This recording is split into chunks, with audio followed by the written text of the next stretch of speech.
자, 오늘 예레미야 부분이죠. 예, 예레미야 부분들을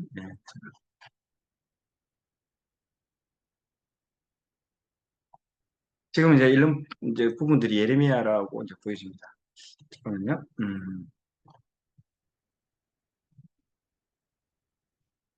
자, 제대로 나오죠? 저기 PPT 제대로 나오죠? 예. 자, 기도 한번 하고 제가 시작하겠습니다. 하나님 감사합니다. 오늘 예레미야 이사야와 예레미야를 전반적으로 한번 돌아보면서 하나님께서 이 마지막 시대를 살아가는 우리에게 하나님 이 예레미야가 참 중요하고 의미 있는 책입니다. 하나님 이 책을 전체적으로 한번 리뷰하며 또 하나님 지금 이 시대를 또 조망하며 또 현재 내 신앙을 돌아보는 귀한 시간들 되게 해 주시옵소서. 감사하며 예수님 이름으로 기도드렸습니다. 아멘. 예, 좀 늦게 시작해서 죄송하고요. 예, 뭐 아까 제 개인적인 간증을 다 했습니다. 자, 이 예레미야가 왜 의미가 있느냐? 예, 마지막 시대를 살아가는 중요한 의미가 있는 책입니다. 지금 이 시대, 심판을 앞두고 있는 이 시대에 멸망당한다, 심판받는다라고 돌아오라고 지금 부르짖는 부분들이 너무나 똑같은 책이 지금과 너무 흡사한 부분이 아닌가라는 생각이 듭니다. 그래서 구약을 전체적으로, 구약이 아니고 이제 이 성경 전체를 한번, 제가 성경 통독할 때, 성경 통독을 일주일 동안 월요일부터 저기 토요일까지 한번 해보니까 너무 힘들어 하더라고요, 사람들이요. 그래서 이걸 어떻게 하면 두 번을 나눌 수 있는, 음, 저기, 좀 두 개를 나눠서 좀 할 수 있는 부분이 뭐가 없을까 생각 고민하는데, 딱 흐름들을 보니까, 딱 예레미야까지가 한번 하면 하나님 창조부터 심판까지 끝나게 되는 거고요. 그 다음에 이제 예레미야 이후부터 신약의 그 요한계시록까지 하면 성경 전체를 크게 두 개로 나누면 예레미야에서 한 템포가 이제 끝나는 어떤 템포로 보여집니다. 심판까지 해서. 그래서 그런 의미에서도 상당히 예레미야는 의미가 있는 좀 책이라고 보여집니다. 그리고 예레미야와 열왕기하가 이제 똑같이 마치게 되죠. 이 예레미야 마지막 장면과 열왕기하 마지막 장면 이러면 읽어보면 아시겠지만 똑같습니다. 예, 멘트가 똑같이 되어 있습니다. 즉 그 말은 열왕기하 즉 이제 이스라엘의 멸망과 함께 문을 닫는 책이거든요. 열왕기하가 문을 닫는데 예레미야도 똑같이 문을 닫는다. 그러니까 똑같이 열왕기하와 예레미야하가 똑같이 마치게 되는 이제 부분들이 이제 이 부분이라고 여러분 보시면 됩니다.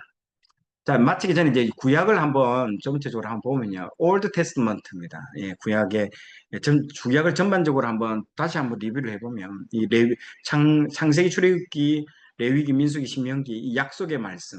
약속은 제가 출애굽기 때도 한번 지금 강의를 했다시피 그냥 약속이 아니고 결혼 언약입니다. 결혼 언약.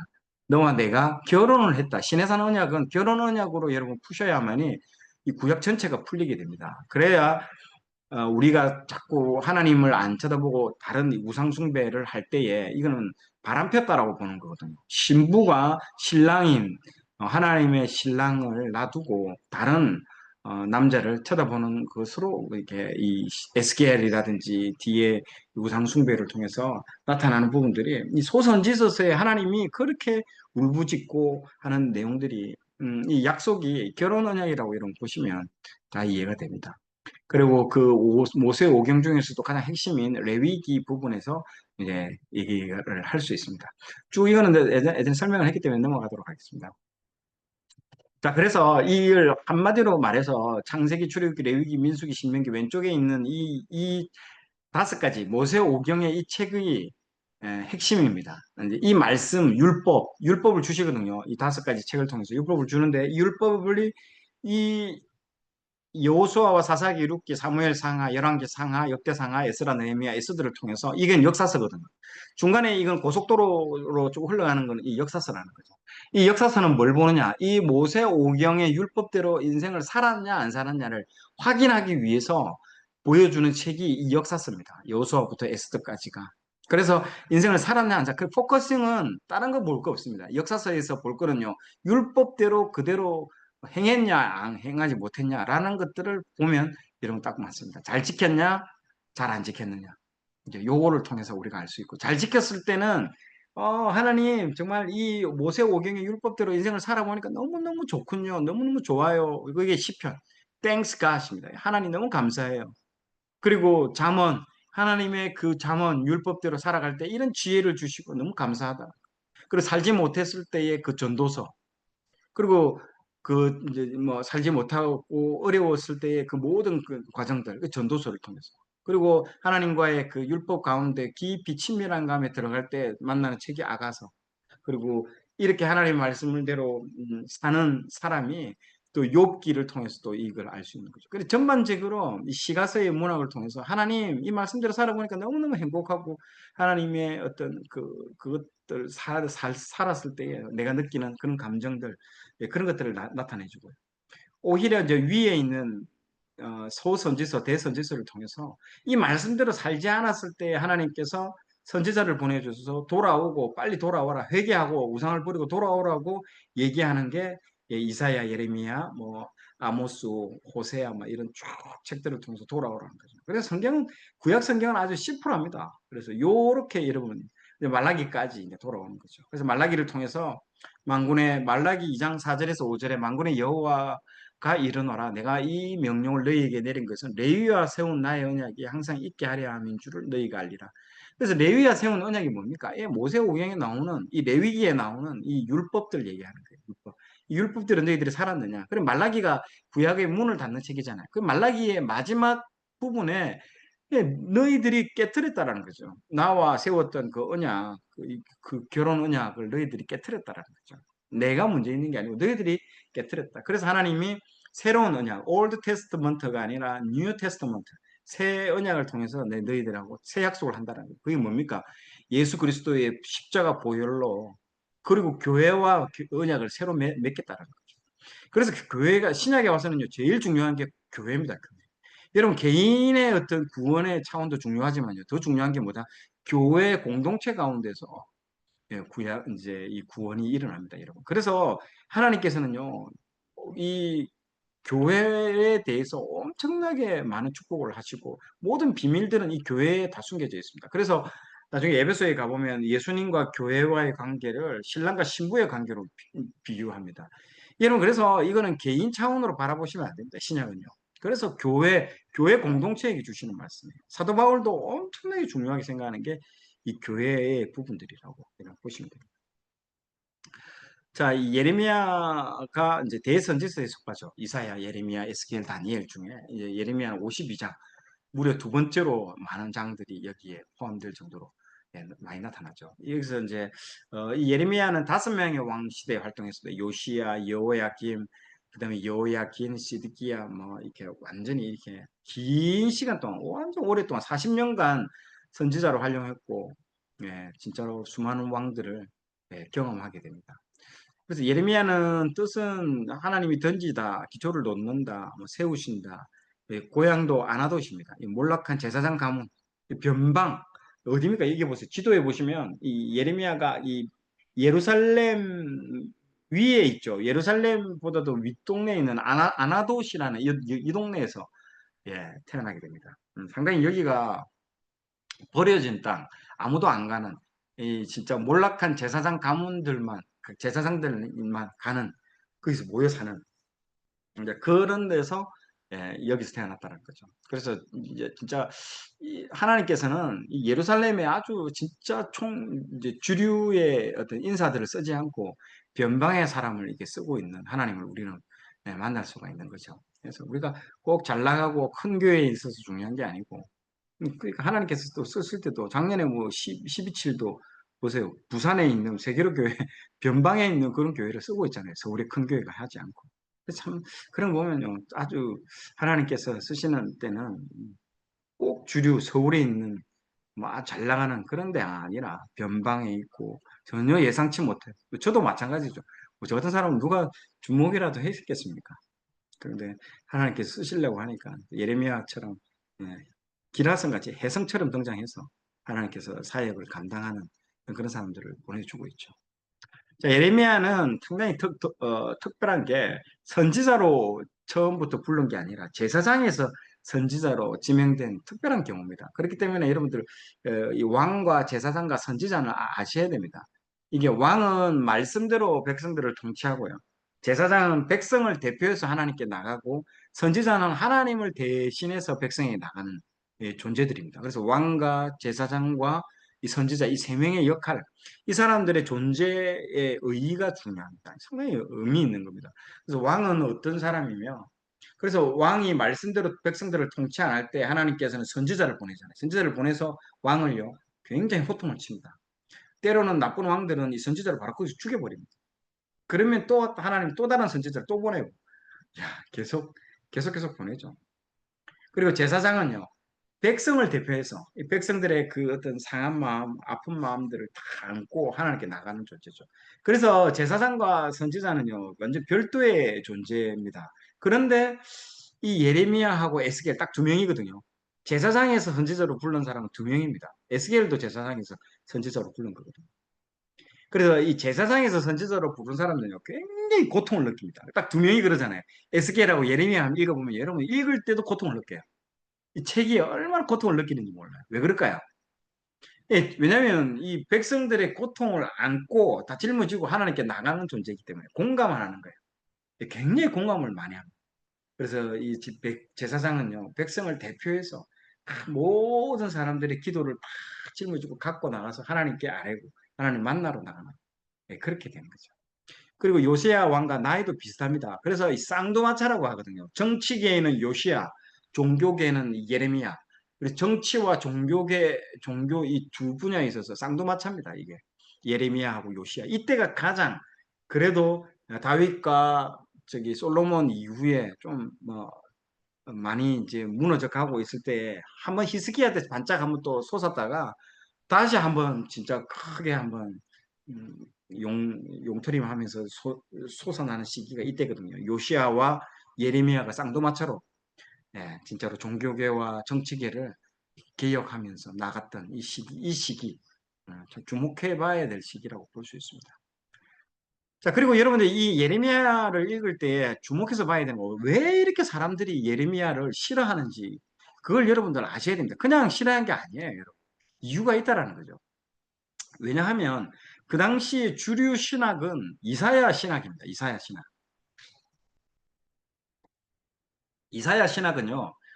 이사야 때는 어떤 게 있었냐면 막 그 아수르가 쳐들어올 때거든요. 근데 다 도망가고 다른 나라하고 연합해서 맞서자 막 이렇게 도망가려고 하는 그런 때였는데 하나님께서 이사야한테 너희들 도망가면 안 된다. 성전 지켜라. 성전 지키고 하나님만 의지해라. 그리고 그러면 너희들에게 하나님이 구원 주실 거야. 막 그리고 막 그 성전을 지키라고. 그럴 때거든요. 근데 예레미야 그런 이사야의 그런 전통 신학이 있단 말이죠. 어떤 신학입니까? 성전과 함께 우리는 죽는다라는 그런 신학이 있다는 거죠. 멋있잖아요. 얼마나 멋있습니까? 우리가 성전과 함께 우리가 죽겠다라고. 근데 예레미야는요, 성전 버리고 도망가라는 거거든요. 잡혀가라는 거거든요. 그러니까 이게 참 멋이 없어요, 제가 봐도. 그리고 이사야는 성전과 함께 우리는 다 죽는다. 뭐 결사항전, 뭐 죽으면 죽으리라, 막 이렇게 이랬는데 예레미야는 얘들아 끝났다, 잡혀간다, 우리 빨리 도망가. 너희들은 잡혀가야 돼. 이렇게 하니까 너무너무 싫어하는 거야. 이사야가 어떤 사람입니까? 이사야는 엄청난 뭐 사람이거든요. 그런데 뭐 이거 듣보잡인 뭐 예레미야 이거 몰락한 제사장 가문 쪽에서 나온 아나도시라는 동네에서 이상한 애가 나와가지고 잡혀가라고 하니까 하나님 말씀이다라고 잡혀가라고 하니까 이사야와 정반대되는 메시지를 전가해요. 100년이 지났지만요. 이거는 절대적인 어떤 진리라고 믿고 있었던데 예레미야가 이사야와는 정반대의 메시지를 하나님의 말씀이라고 증거하니까요. 이건 뭐 두들겨 맞는 거죠, 이거는. 자, 죽이려고 하고 난리 났습니다. 그런 이유가 있다라는 거를 우리가 알고 이걸 봐야 됩니다. 안 그러면 이거는 상당히 이해하기 어렵습니다. 그래서 이사야는 이제 순교 이후에 예레미야가 등장했기 때문에 충돌하는 어떤 그런 부분들이 있습니다. 그래서 아수르는 이 예루살렘을 제외하고 보세요. 이 그림에 보면 예루살렘만 요 부분만 쪽 동그랗게 돼 있죠. 이렇게. 그 외에는 다 잡아먹었습니다. 아수르가 정복하지 못한 나라는 예루살렘 하나밖에 없었어요. 여기 유대 여기만. 여기 빼놓고 다 장악했던 거죠. 자, 그래서 예레미야의 주제는 회개하라. 하나님께 여호와께 돌아가자. 여호와께 돌아가야 된다. 그래서 예레미야 곳곳에서 이 회개의 메시지가 많습니다. 지금 마지막 때 우리 이 시대에 예레미야를 읽어야 되는 이유가 지금 있거든요. 돌아오라고. 돌아오라. 3장에도 돌아오라. 내가 돌아오면 되게 돌아오라고. 계속 돌아오라는, 그러니까 여러분 성경에 읽다가 자꾸 같은 메시지가 여러 번 반복해서 나오면 그게 핵심이에요. 핵심이에요. 회개의 메시지입니다. 그리고 주제가 두 번째는 뽑고 내가 다시 심겠다. 너희들을 내가 뽑고 다시 심겠다. 예레미야 1장 10절에 보면요. 보라, 내가 오늘 너를 여러 나라와 여러 왕국 위에 세워 내가 그것들을 뽑고, 그리고 두 번째 파괴하며 파멸하며 넘어뜨리며 건설하고 심게 하였느니라. 그래서 처음과 끝 보세요. 뭡니까? 처음에는요 뽑아버리고 맨 마지막에 6번 심는다는 거죠. 중간에 그는 과정들이 있지만은요, 핵심은 뭐다? 뽑고 내가 다시 심겠다는 거예요. 뽑는다는 게 뭡니까? 이 이스라엘 완전히 멸망시키겠다는 거예요. 멸망시켜가지고 어디에 심는다? 바벨론에 가서 내가 다시 심겠다라는 거예요. 그리고 다시 내가 너희들 교육이 다 마치고 나면 다시 너희들 땅으로 돌아오게끔 하겠다라는 거죠. 그래서 하나님은 진정한 회복을 위해서, 때로는 하나님께서 우리를요 회복을 시켰을 때 뭐 빨간 약 바르고, 아까진기라고 하죠. 아까진기 빨간 약 바르고 뭐 세레스톤지 뭐 연고 발라가지고 해결하는 부분들도 있지만은요. 어떨 때는 하나님이 수술대에 누워가지고 배를 갈라가지고 수술하는 경우도 있다라는 거죠. 지금이 딱 그런 시기라는 거죠. 이스라엘이 도저히 이제는 그 빨간 약 정도 발라가지고 회복할 수 있는 정도의 수준을 넘어서 버렸다는 거죠. 이제는 배를 가르고 이 안에 있는 암덩어리를 제거하고 다시 수술을 꿰매는 그게 필요하다는 거죠. 그게 이제 이겁니다. 뽑고 파괴하고 넘어뜨리고 다시 건설하고 심겠다는 거죠. 창조와 타락과 구속과 회복에 대한 이 코스들을 그대로 하나님께서 그대로 바른 겁니다. 이게. 그래서 심판의 메시지가 먼저 나옵니다. 1장 13절에 보면요. 끓는 가마, 이 북쪽에서부터 북에서부터 이 끓는 가마가 내려온다는 거죠. 이게 뭘 얘기합니까? 이게 징계의 막대기 바벨론을 얘기합니다. 바벨론, 하나님께서 준비시켰던 바벨론을 통해서 내가 너희들을 징계하러 내려오겠다는 거죠. 이 끓는 가마. 그러면서 하나님께서 또 1장 11절 12절 끓는 가마도 보여주고, 1장 13절에서 보여줬지만 1장 11절 12절에 보면 살구나무를 보여주시거든요. 샤케트라는 살구나무입니다. 이 살구나무는 이게는 회복의 메시지거든요. 예, 회복의 메시지입니다. 그래서 살구나무를 샤케트라고 하는데, 내가 내 말을 지켜 그대로 이루려 쇼케트, 샤케트, 쇼케트, 샤케트, 쇼케트, 이렇게 이게 언어적 유희입니다. 이게 의문을 통해서 약간 이게 뭡니까, 이걸 힙합하는 것처럼 이렇게 말로서 장난치는 거예요. 이 말을 통해서 하겠다는 거죠. 이게 그러니까 상당히 예레미야도 이런 부분에 대해서 언어적인 구사력이 상당히 뛰어난 사람이에요. 살구나무가 이러면 어디에 나올까요? 예, 아론의 쌍난 지팡이, 거기에 살구나무입니다, 여러분. 그래서 이걸 살구나무라고도 하고 아몬드 나무라고도 해요. 실제적으로 아몬드 나무 같은 이름이에요. 살구나무, 아몬드 나무. 요 보세요. 요 사진에 보면 아몬드처럼 보이잖아요, 맞죠?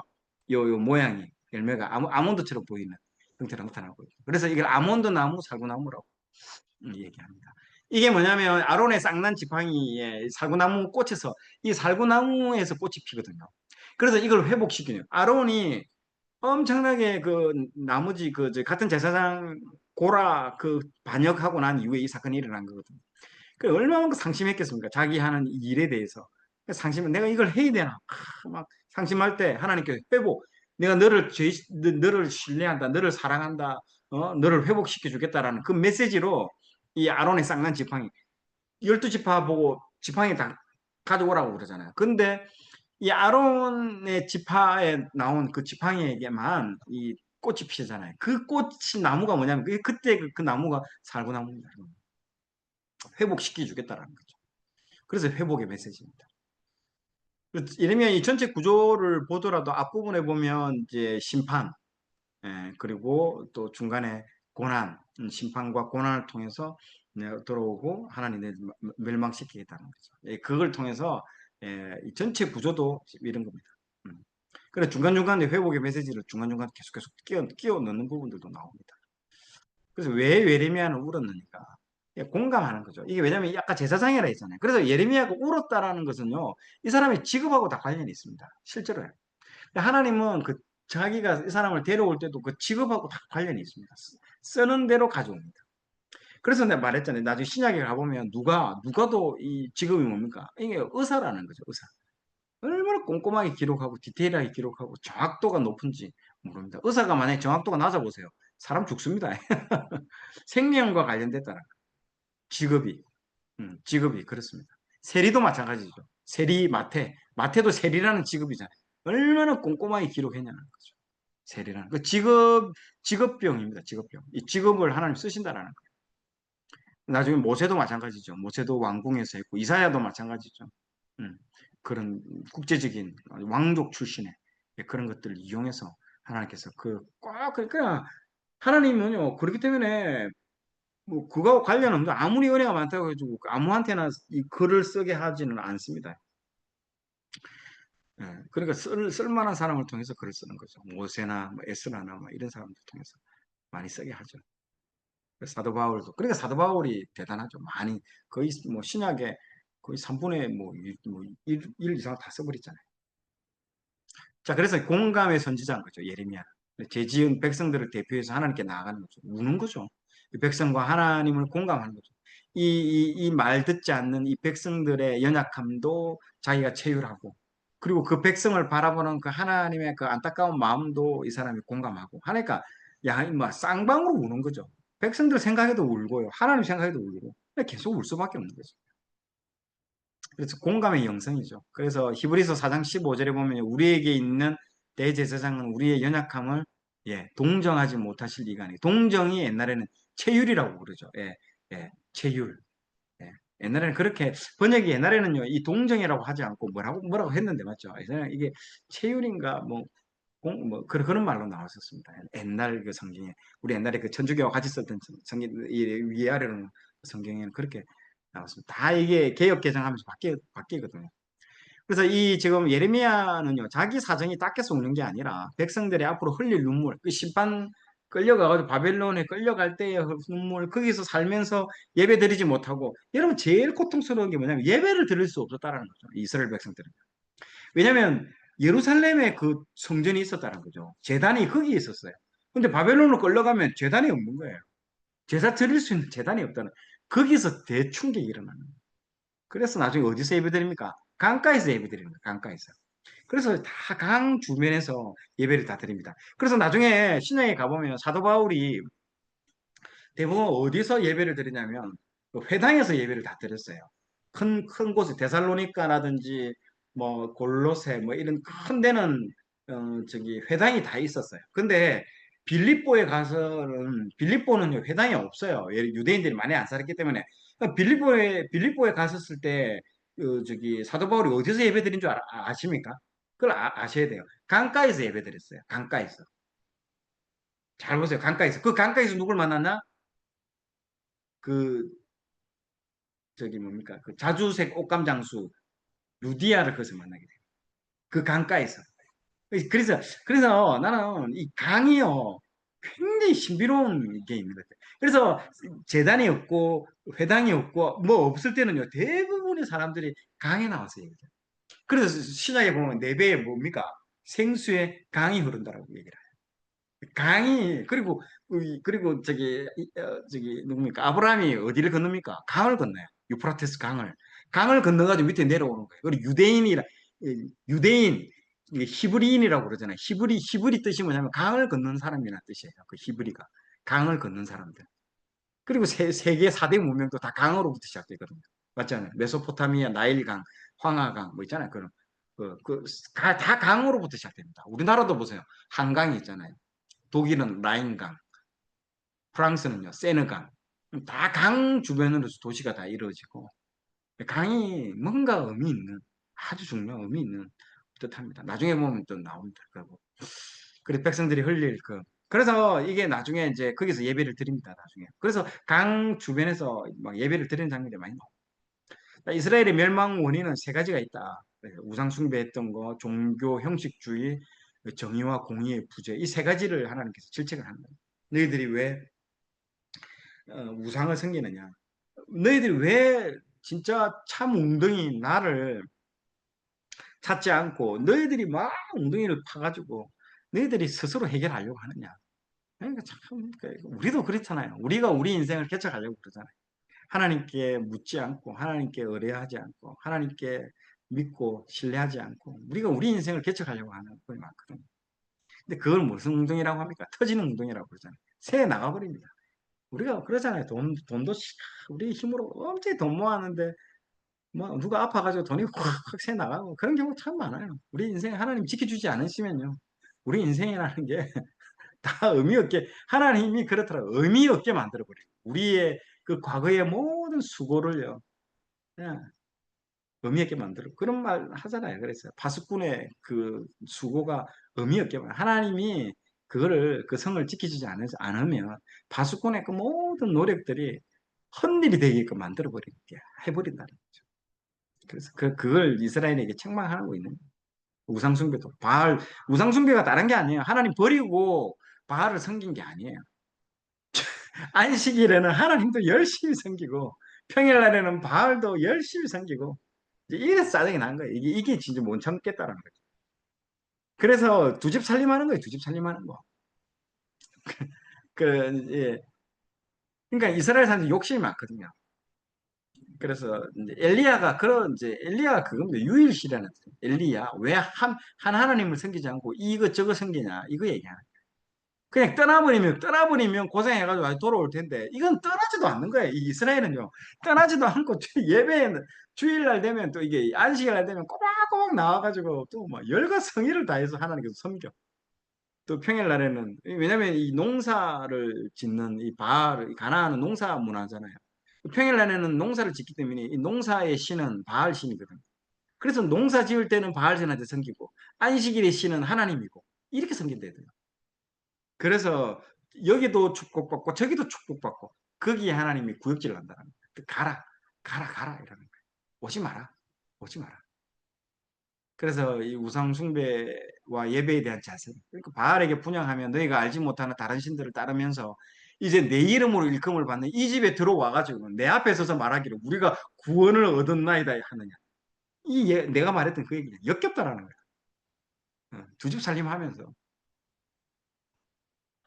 그 무상숭배도 이거잖아요. 모든 높은 산 위에서 모든 푸른 나무 아래에서 요거 동그라미 신었어요. 여러분 구약을 읽을 때요. 높은 산 푸른 나무. 이 높은 뭐 저기 PNG가 아니고 뭡니까? 높은 산 푸른 나무 그 있잖아요. 그뭐 어디야? 그 나무 심는 그 회사 그 저기 유한 킴벌리 높은 산 푸른 나무. 그 높은 산 푸른 나무가 나오면요. 이거는 무조건 무상숭배라고 딱 그렇게 동그라미 치놓으면 됩니다. 높은 산 푸른. 왜냐하면 그 당시에는 산에 올라가서 산마다 뭡니까? 그 우상을 다 그다 올려. 그리고 푸른 나무 아래에서 또 몸을 굽혀가지고 그렇게 하는 거예요. 그래서 시편에 보면 121편에 내가 산을 향하여 눈을 들리라 나의 도움이 어디서 올까 뭐 그런 찬양도 있고 또 찬양 또 하나 다른 거 있잖아요.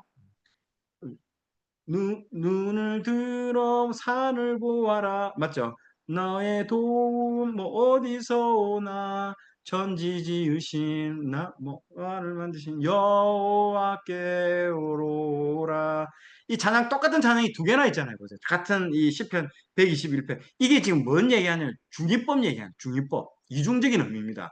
이 산이 보통 사람들은 시온산 하나님의 산으로 이렇게 해석하는 경우가 많은데요. 그게 아니고 여기서 이 산은요, 시온산으로도 해석할 수도 있고, 반대로 이 위에 있는 예레미야에 있는 높은 산 푸른 나무 할 때, 이 이방, 이 바알을 섬기는, 야, 너희들 산을 향해서 눈을 들어봐라. 너희들이 자꾸 바알 섬기고 그러는데, 정말 그 산에서 너희들의 도움이 오는지, 아니면 천지를 지으신 하나님께 여호와께로부터 오는지, 이게 그걸 얘기하는 거예요. 시편 121편이 두 가지 다 얘기하는 거예요.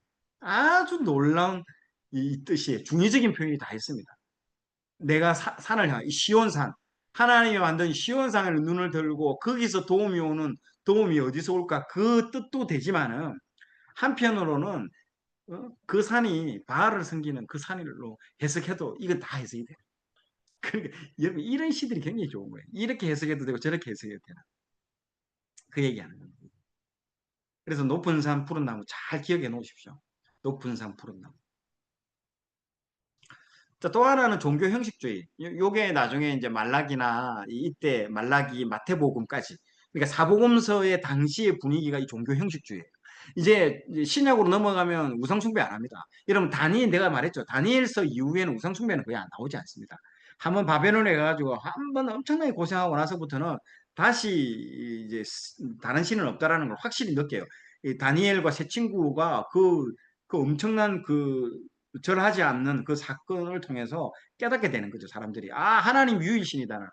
근데 문제는 뭐다? 하나님께 섬기러 나오긴 나오는데 하나님을 제대로 섬기지 않고 뭐라고요? 형식적으로 나오는 거예요. 눈도장 찍는 거예요. 안 나오면 내가 벌 받기 때문에 나오긴 나와야 되는데 내가 눈도장만 찍으러 나오는 거예요. 이게 지금 우리 시대하고 똑같잖아요. 교회 안 나오면 하나님 내한테 벌 줄까 싶어서 우리 애 칠까 싶어서 아이고 내 재산 뭐 하나님 싹 걷어가는 거 아닌가 그 무서워가 논대도요. 그게 아니라는 거죠. 그러니까 지금은요 제일 문제는 뭐다? 이 종교 형식주의가 문제인 거예요. 나오긴 나오는데 내 마음을 다해서 뜻을 다해서 하나님 주한 너희 하나님 사랑하지 않고요. 하나님께 눈도장 찍어 놓는 거죠. 그래서 성전이라 하는 말을 믿지 말라는 거죠. 예. 종교 형식주의. 그래서 너희는 이것을 여호와의 성전이라 하는데 이런 거짓말을 믿지 마라. 만물보다도 거짓되고 심히 부패한 것은 너희들 마음이라. 누가 너희 이를 알리요마는 여호와의 심장을 여호와는 너희의 심장을 살피고 폐부를 시험하고 각각 그의 행위와 그의 행실대로 내가 그대로 갚아주겠다. 보응하겠다. 무서운 말이죠. 그러니까 하나님께서 이 마음을 뚫어서 바라보니까요. 나를 정말 사모해서 찾아오는 애들이 없다라는 거예요. 한 명도 없다. 예레미야 읽어보면 너잖아요. 한 명 데려오라고 하잖아요. 예레미야한테 예레미야야 내가 이 멸망 안 시킬게. 한 명만 데려오라고. 예레미야가 신이 나가 뛰어나가잖아요. 한 명 없겠냐고. 결국엔 돌아올 때 없이 돌아오잖아요. 한 명도 못 찾는다. 여러분 소돔과 고모라 보세요. 10명이라고 그랬잖아요. 근데 여기는 뭐랍니까? 한 명을 지금 10명 있으면 내가 이 소돔과 고모라 멸망 안 해. 예레미야 때에 와가지고 한 명 데려오라고. 한 명도 없더라. 처참하다, 처참. 그런데 이제 그때 그 시대에 이제 요시야가 이 참 배를 회개에 뉘우치고 돌아오잖아요. 성전을 수리하면서 신명기 책을 발견하면서 말씀을 읽고 완전히 돌아오는 자.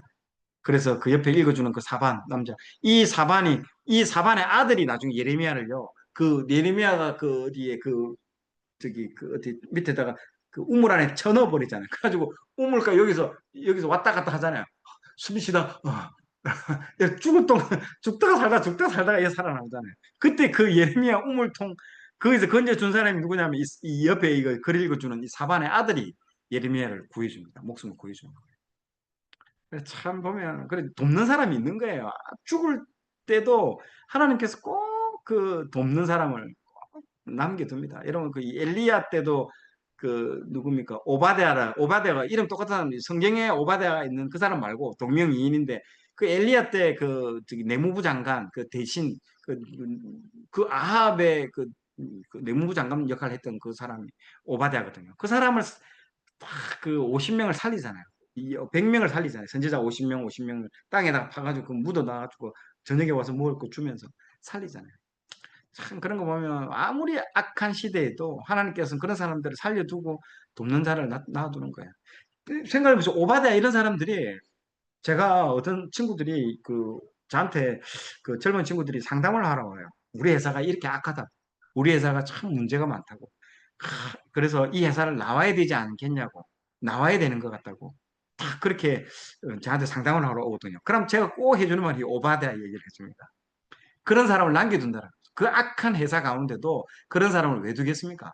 반드시 거기에도 그런 사람을 쓰기 위해서 하나님 남겨둔대. 남는 자가 남겨두는 사람이 있다라는 거예요. 그래서 근데 하나님 자꾸 기도하는데 나가지 말라고 써요. 맞다고. 당신은 무슨 사명을 받았느냐? 오베다의 사명을 받았다고. 그 선지자를 살려주는 사명. 생각을 해보세요. 오바다가 뭐가 아쉬워서 그 엘리야 밑에 저기 누굽니까? 그 아합 왕 밑에서 그 아합 왕 시다바리 하면서 그 역할을 하는 게 맞겠습니까?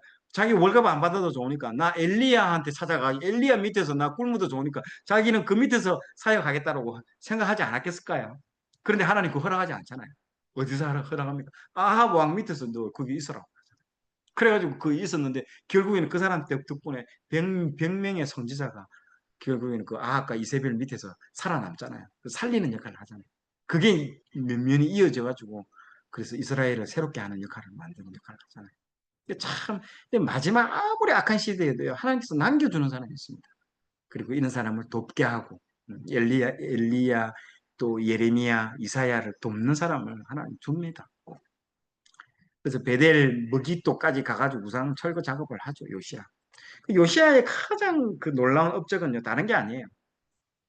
이 다음 세대를 준비했다는 거예요. 여러분, 다니엘과 세 친구가 어디서 여러분 마음을 뜻을 정한 줄 압니까? 여기 이 자리에. 이 엘리야가 예레미 열왕기하 23장 1장 3절 왕이 보내 유다와 읽어볼게요.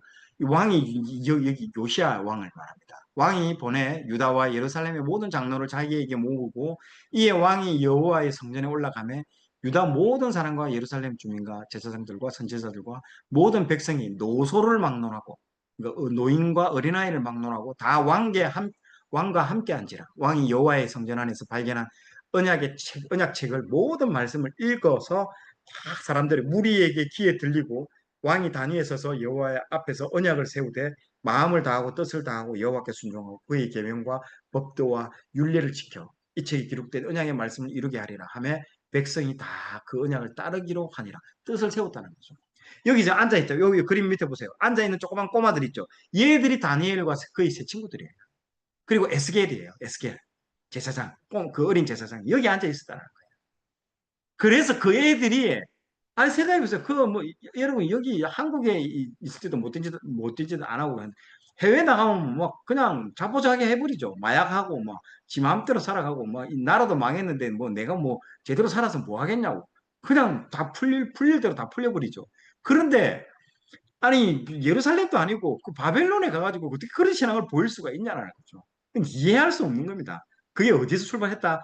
여기라는 거예요. 여기. 요시야가 자기가 발견했던 아까 전에 그 책 있잖아요. 그 책을 요 신명기 책을 자기 혼자만 읽은 게 아니고 백성들 다 모아가지고 읽어줬다는 거죠. 그리고 그 다음 세대가 뜻을 여기서 세웠다는 거죠.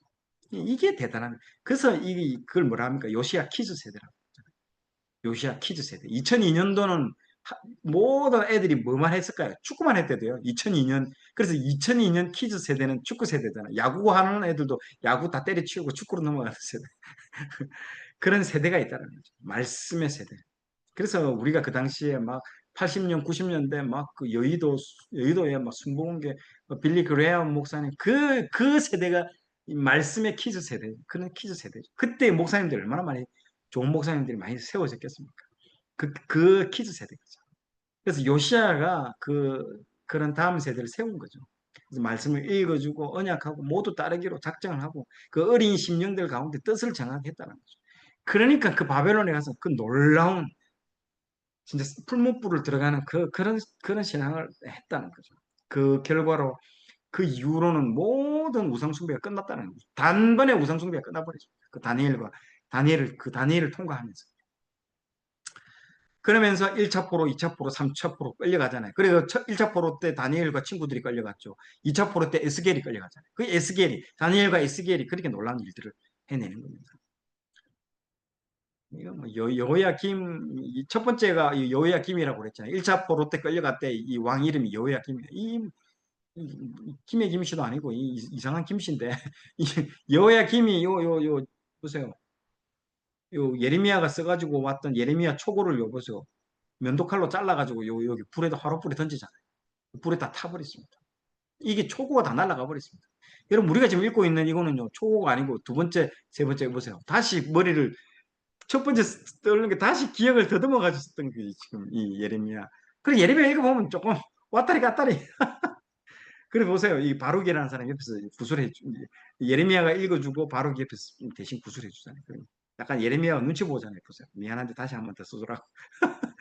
얼굴 표정이 다시 쓰고 있는 거예요. 지금 우리가 보고 있는 거는 다시 두 번째 써 본 거라고 보시면 됩니다. 첫 번째 그 생생했던 좋은 글들은 여기 다 잘라가지고 불에 다 태워버렸습니다. 여호야킨 진짜 못했습니다. 이 사람. 두 번째가 이제 여호야킨 2차 포로 때. 2차 포로 때 여호야킨이 고니야라고 되어 있습니다. 여호야킴의 아들 고니야 돼 있죠. 이 고니야가 여호야킨인 거예요. 여호야킨 고니야. 그래서 고니야가 나의 오른손에 인장반지라 할지라도 이게 죽는 겁니다. 포로로 잡혀가라는 메시지를 주는 겁니다. 이게 너희들 잡혀가라. 잘 대우해 준다. 바벨론이 너희들 참 잘 대우해 줄 거야. 실제로 보면 나중에는 고니야한테 나중에 뭐 밥도 그 같이 왕들이 먹는 바벨론 왕이 먹는 그 같은 식탁에 앉아서 밥을 같이 먹기도 하고 그랬대도요. 잘 대우해 줍니다. 실제로. 그래서 나중에 그 예레미야가 그 시드기야 왕한테 잡혀가라고, 내가 하나님 잡혀가라고 다, 잡혀가면 하나님이 알아서 대우를 잘 해주기라고 다 얘기를 했는데도 못 믿는 거예요. 신뢰가 없는 거죠. 믿음이 없는 거죠. 그래서 예레미야 전체 중에서 이제 그렇게 포로로 끌려가라는 메시지를 또 계속 합니다. 이 사람이 이제 여호야긴이죠. 끌려갑니다. 그래서 2차 포로로 끌려갔을 때는 여호야김 말고도 에스겔, 목공수, 철공수, 기술자들이 다 끌려갑니다. 왜냐하면 거기에 바벨론 왕궁을 지을 때가 엄청나게 큰 왕궁을 짓기 때문에 이런 진짜 기술자들이 다 끌려갑니다. 목공수, 철공수들이. 그리고 에스겔도 끌려가가지고 노가다로 끌려갔죠. 제사장인데 에스겔은 보세요. 에스겔은 두 번째 2차 포로 때 에스겔은 제사장인데도 끌려가가지고 노가다 합니다. 노가다. 그래서 그 끌려가서 보세요. 시편 137편. 우리가 바벨론의 여러 강변 거기에 앉아서 시온을 기억하며 울었다. 보세요. 강변이라고 그러잖아요. 강변. 강변에서 시온을 기억하면서 울었다. 거기서 예배를 드렸다라. 그중 버드나무에 우리가 우리의 수금을 걸었나니 이는 우리를 사로잡은 자가 거기서 우리에게 노래를 청하고 우리를 황폐하게 한 자가 기쁨을 청하고 자기들을 위하여 시온의 노래 중 하나를 노래하라 하미로다. 너희들 한번 노래 한번 불러보라고. 너희들 찬양 한번 불러봐. 우리가 이방 땅에서 어찌 여호와의 노래를 부를까라고 이렇게 얘기를 하잖아. 참 이게 여기서 그래서 나온 노래가 있잖아요. 제가 시편 137편 제가 다시 한번 네. 잠깐만요.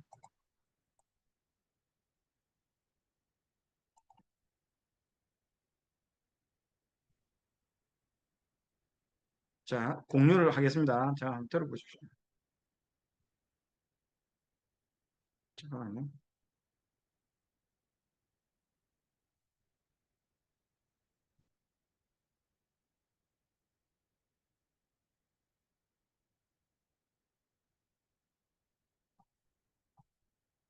공유하겠습니다.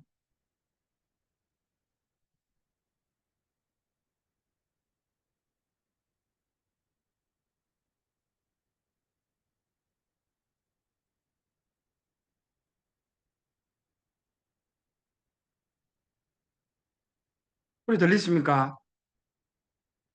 소리 안 들려요?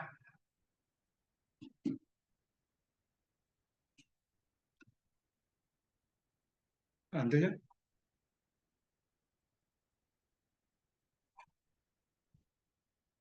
죄송합니다. 제가 이 소리를 나? 왜 안 들리지?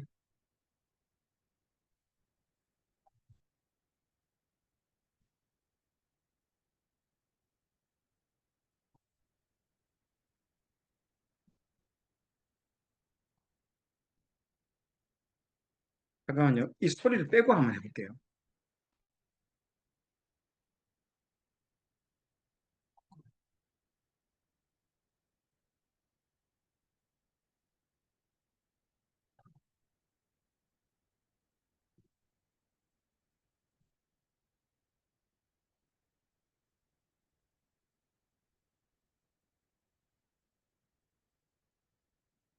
죄송합니다. 소리가 안 나네.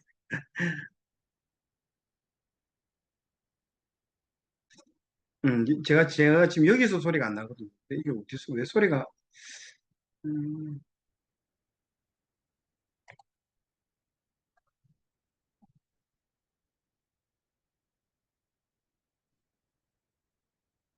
예, 죄송합니다. 이건 뭐, 예, 음영 때문에 좀 그렇네, 아쉽네요.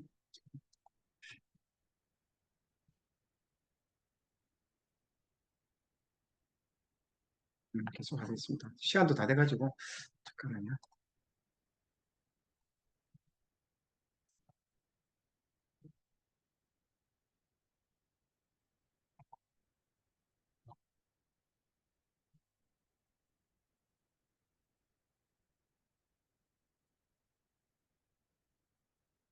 자, 예, 그래서 그 아까 바벨론 그 노래 자체를 통해서 강변에서 그렇게 기억을 했다라고 얘기를 하더라고요. 그래서 강변에서 자기들이 그걸 했다. 그게 에스겔도 강변 강가에서 그발강 강가라고 또 나오거든요. 에스겔서에도 보면 그발강 강가라고 나오고 시편에서도 그러고 강가 주변에서 눈물을 흘리면서 시온을 생각하면서 울었다는 거죠. 근데 마지막 이제 이 예레미야의 회복의 메시지도 나오죠. 예레미야 23장에 보면 예수님에 대한 부분이죠. 보라 때가 이르니 내가 다윗에게 한 의로운 가지를 일으킬 것이다. 그가 왕이 되어 지혜롭게 다스리며 정의와 공의를 행할 것이다. 아까 정의와 공의가 행해지지 못해서 발생했던 부분들에 대해서 또 얘기를 하고 있죠. 자, 그리고 새 언약을 내가 너에게 줄 것이다. 예레미야. 예레미야도 신약의 어떤 많은 부분들을 굉장히 많이 쏟아내고 있습니다. 옛 언약은 깨뜨려졌지만 새 언약, 부드러운 마음을 내가 주겠다. 나의 법을 그들의 이제 마음에 기록하겠다. 예전에는 돌에 기록했잖아요. 맞잖아. 옛날에 10계명이 돌에 기록된 계명인데 이제 돌에 너희들 이제 기록하니까 너희들이 안 되겠다. 진짜 돌에 기록하니까 너희들 마음이 정말 돌, 돌처럼 딱딱해졌구나. 안 되겠다. 마음에 기록하겠다라고 얘기를 하잖아요. 그래서 마음판에 기록. 그래서 그게 우리 안에 들어오게, 나중에는 성령님이 우리 안에 내주하겠다라는 거예요. 내주하겠다는 거예요. 성령님이 내주하겠다. 근데 이제 마지막 세 번째 패망하는 시드기야를 통해서 너희는 집을 짓고 거기 오지 말라고 하나냐가 2년 안에 돌아온다라고 막 거짓말로 얘기를 하고 있죠. 예레미야 28장에. 근데 아니다. 너희들이 거기서 애 낳고 거기서 집을 짓고 거기서 살아라. 2년 아니다. 70년이야, 70년. 그 얘기를 하는 겁니다. 그래서 거기서 이제 여호와께 그를 위해서 그 성읍을 위해서 기도하라고 합니다. 충격적인 선포를 합니다. 하나님께서. 네. 그래서 이뭐 나무 멍에를 막 쥐고 들어오잖아요. 이 나무 멍에를 너희들 지어야 된다. 안 그러면 막 쇠멍에 짓는다고. 하나냐가 막 나중에 하나냐가 이 예레미야가 들고 나무 멍에를 깨뜨려 버리니까요. 나중에 너 쇠멍에 짓는다고. 결국에 너 죽는다고 얘기를 하잖아요. 그래서 우리가 정말 그런 부분들이죠. 이 시드기야가 밤중에 찾아오거든요. 예레미야한테. 정말이냐고. 이 시드기야도 굉장히 기가 얇았어요. 정말 우리 잡혀가도 되냐? 정말 하나님 그런 말씀 하냐고. 맞다고. 정말 잡혀가면 잘 대우해야 된다고. 또 한 번 마지막으로 강력하게 얘기합니다. 그런데 돌아갈 때는 내가 여기 온 걸 말하지 말라고 그렇게 돌아가 버렸잖아요. 여기 시드기야가. 결국에는 시드기야는 눈이 뽑히고 쇠사슬에 묶여가지고 바벨론으로 끌려갑니다.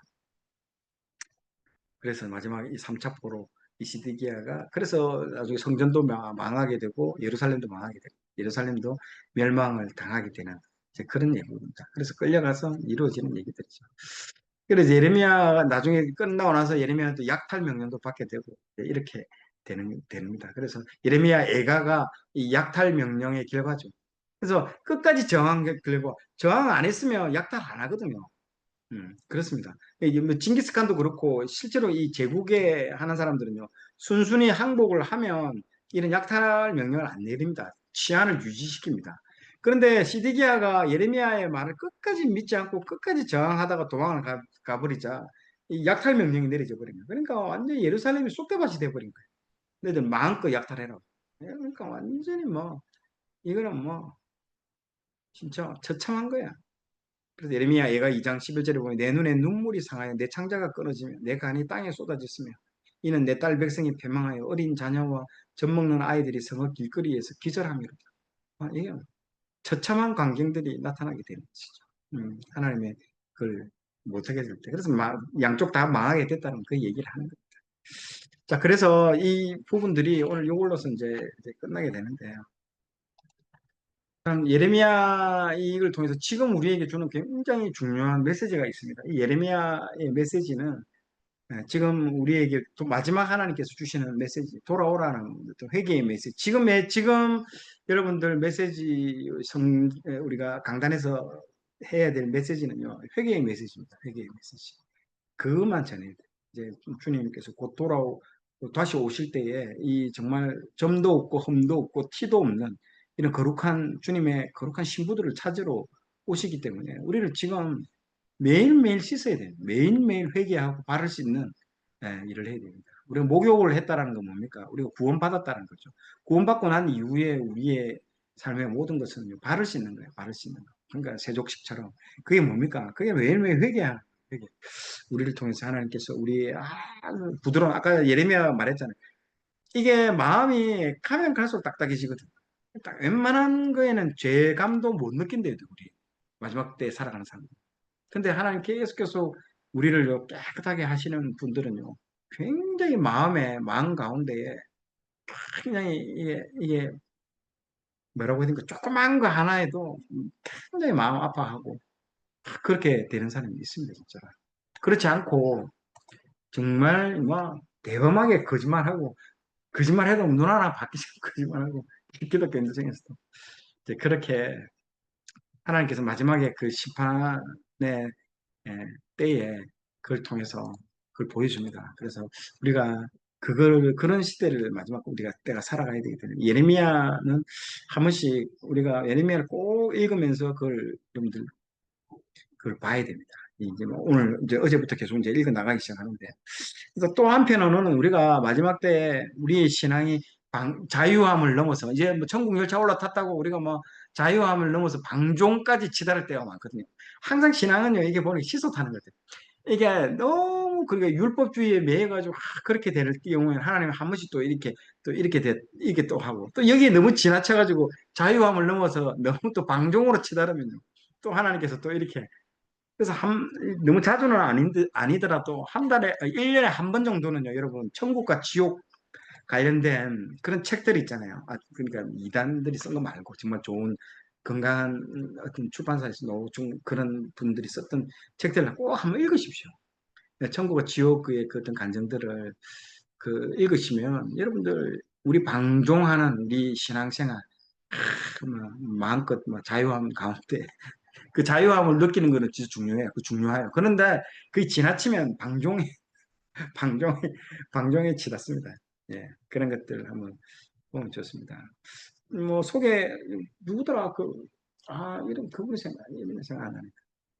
그 선교사님 최근에 제가 그분도 만나봤는데 그분 뭐지?